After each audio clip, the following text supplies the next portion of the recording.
국가정보원의 적폐청산 태스크포스 활동이 관심을 끌고 있죠.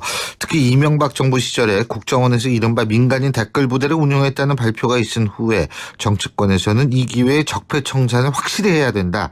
아니다. 이거는 정치보복이다. 이런 공방이 오가는 상황인데요. 나 역시 피해자다. 이렇게 나선 분이 계십니다. 바로 여러분이 잘 아시는 이재명 성남시장인데요. 전화 연결해서 입장 직접 들어보겠습니다. 시장님 안녕하십니까? 네, 안녕하세요. 이재명입니다. 요새 예능 프로그램에서 자주 봬요. 네? 그렇군요. 네. 아니 근데 예능 프로그램 나가시니까 본인은 어떤 생각이 드세요? 뭐 저한테는 기회 요인일 수도 있죠.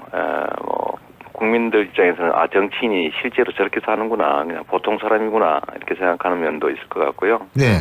또 저희 입장에서는 일면만 또 제가 또는 공격적 요소를 가진 사람이어서 뭐 이렇게 너무 그런 거를 누그러뜨릴 수 그런 있다. 점들을 조금 해소하고 실제 있는 모습대로 보여줄 수 있는 뭐 그런 좀 좋은 점이 있는 것 같습니다. 예.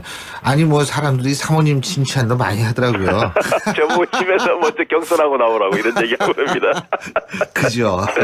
네. 네. 자, 감사합니다. 근데 이재명 시장께서 나 역시 피해자다 이런 네네. 말씀이시다. 어떤 내용입니까 이게? 뭐 대체적으로 저희에 대해서 부정적 이미지를 가진 국민들이 아는 얘기라고 하는 게 이제 종북, 또 뭐 가족한테 욕했다는 폐륜, 또 뭐 논문 표절 뭐 이런 거였는데요. 네. 이게 2012년부터 시작된 일이었고, 예. 근데 여기 이 종북, 폐륜, 뭐 표절 이런 얘기 배후에 전부 국정원이 실제로 끼어 있었습니다. 구체적인 증거가 있으세요? 물론 있죠. 첫째로 이게 시작된 것이 2012년이었는데 네. 그때 당시 통진당 수사가 시작된 시점이었는데요. 저희 가족한테 국정원 직원 김 과장이라는 친구가 이제 접근을 해가지고 예.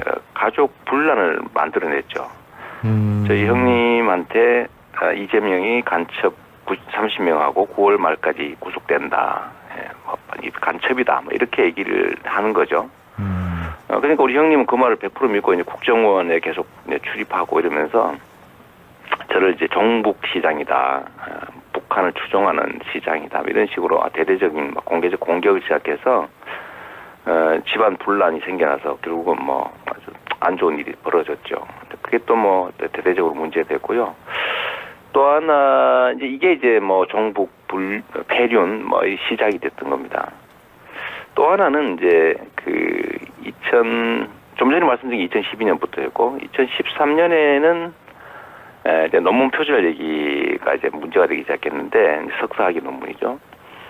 그 석사학위 논문을 가지고 국정원에 이제 그 사람은 제가 이름을 압니다. 김 XX라고 하는 이 국정원 직원이 이제 해당 대학에 가가지고 이 논문 표절 이거 문제를 왜 해결을 안 하냐, 빨리 취소해라, 뭐 이런 취지 압력을 가했고요. 근데 그건 뭐 녹음도 돼 있죠. 근데 그 후에 제가 최근에 제가 이제 뭐 이거 별로 문제 없는 논문이다라는 최종 통보를 받았는데 대학에서 그 사이에 제가 하나 또 새롭게 알아낸 사실이 뭐냐면 이 해당 대학에서 회의록, 뭐 학칙 이런 것들을 막 조작을 했더라고요. 조작을 해서 예. 심사할 수 없는 뭐 논문을 심사했다고 하고 또 학칙을 저 때문에 바꿨다가 또 바꾸고 막 이런 행위가 드러나서 결국은 학교가 자기 졸업생을 공격을 한 건데 그럴 이유가 없지 않습니까 보통은 서류 조작까지 해가면서.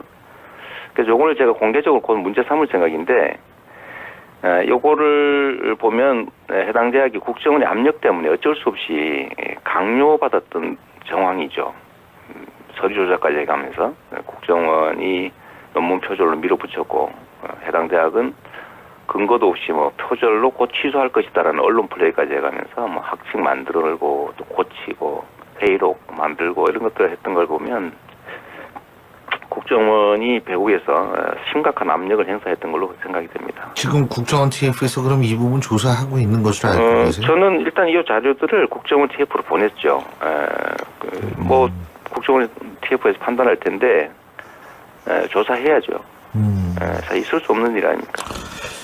근데 여기 좀 근본적인 뿌리를 보면 2011년 정도에 청와대가 성남시를 석 달간 내사하고 뭐 40쪽짜리 보고서를 만들어서 당시에 임태희 비서실장이 이명박 대통령한테 직접 직보했다라는 그런 보도가 있어요. 근데 그걸로 보면 그때부터 이게 기획돼서 뭐 체계적으로 계속됐던 것 같습니다.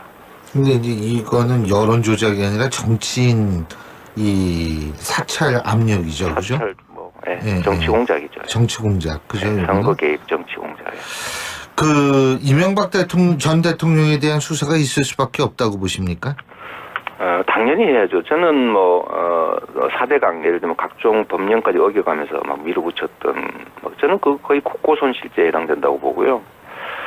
그 외에도 예를 들면 제2롯데월드 이거 직권남용죄에 해당됩니다. 뭐 제가 그 당에 있을 때 한 10년 가까이 전이지만 그때도 뭐 매우 자주 많이 지적했던 거죠. 어떻게 공항 할주로를 바꿔가면서 건축허가를 내줄 수가 있습니까? 그런 거라든지 이 터무니없는 자원외교 이런 실상들을 다 조사를 꼭 해야 되고 특히 뭐 대통령 재임 시에는 공수처가 중단이 되니까 지금 한 4, 5년밖에 안 지난 거라서 거의 모든 범죄 행위에 대해서 다 처벌할 수 있습니다. 그래서 반드시 해야죠. 근데 이게 지금 이 야당 쪽에서는 정치적 의도가 의심된다. 적폐청산이라는 이름의 정치 보복이다. 이런 얘기를 하고 있는데요. 이게 합리적인 사회라면요. 죄를 지으면 합당한 벌을 받는 게 맞는 거죠. 그리고 이게 원래 권력과 책임은 같은 크기인 거예요. 그러니까 권력이 많으면 책임이 더 커지는 거죠. 근데 우리나라는 이 권력이 크면 책임이 적어지는 방향으로 지금까지 나라가 운영되어 왔습니다. 이제 좀 더 저발전 국가인 거죠.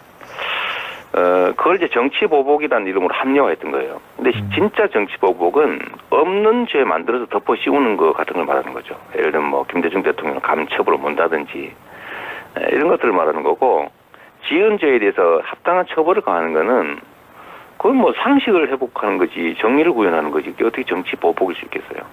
그런 정치보복은 그게 진짜 정치보복이라 불린다면 뭐 그 당연히 해야 되는 일인 거죠. 예. 네네. 제가 이거 좀 여쭤보고 싶은데 다음 주면 이제 문재인 정부 출범 100일이 되는데 한때 경쟁 후보였던 입장에서 문재인 정부한테 몇 점이나 주고 싶으세요? 뭐 잘하고 계시죠. 뭐 제가 뭐 채점하는 사람 아니어서 점수적인 좀 그렇고. 아니 잘한 일도 있고 못한 일은 없다고 보세요? 뭐 어려움에 봉착하고 있긴 한데 일단은 최선을 다하고 있다고 보여지고요. 나름 적폐청산이라든지 이런 문제에 대한 성과를 내고 있고. 예. 지금 어려운 점이라면 이제 대외 관계, 특히 남북 관계일 텐데, 그거는 뭐 전임 정부에서 워낙 엉망으로 좀 복잡하게 꼬여 있기 때문에 어쩔 수 없는 측면이 있는 거죠. 뭐 최선을 다하고 있다고 생각합니다. 근데 어제 발표한 건강보험 개혁안 이 비급여 부분을 확 줄이는 거 이 부분은 어떻게 보세요? 이쪽에 관심 많으시잖아요, 우리 이시영. 제가 아직 그 내용을 잘 못 봤네요, 미안합니다. 예, 아니 그러니까 2022년까지 본인 부담을 거의 그러니까 돈이 없어서 치료를 못 받는 일을 없게 하겠다. 건강보험 이 부분은 어떻게 보세요? 2022년까지. 지금 내용을 잘 정확히 몰라서 좀 알고 말씀드리도록 하겠습니다. 예. 네네.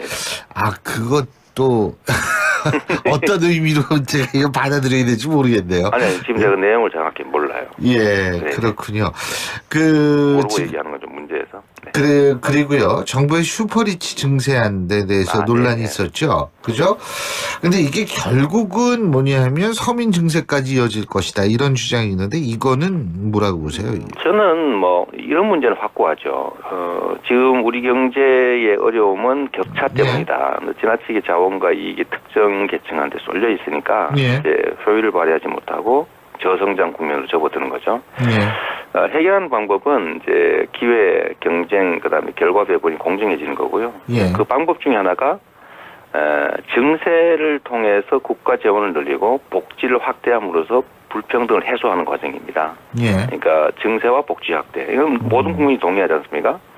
하다못해 새누리당, 자유한국당도 동의하는 부분일 텐데. 문제는 세금을 깎자는 것도 역시 서민을 도움을 주자 이런 취지일 거예요. 그러면 뭐 서로 합쳐할 수 있는 게 있는 거죠. 예, 알겠습니다. 서민 감세하는 만큼 예. 이제 부자 슈퍼리치 증세를 더하는 걸로 타협하면 되겠죠. 알겠습니다.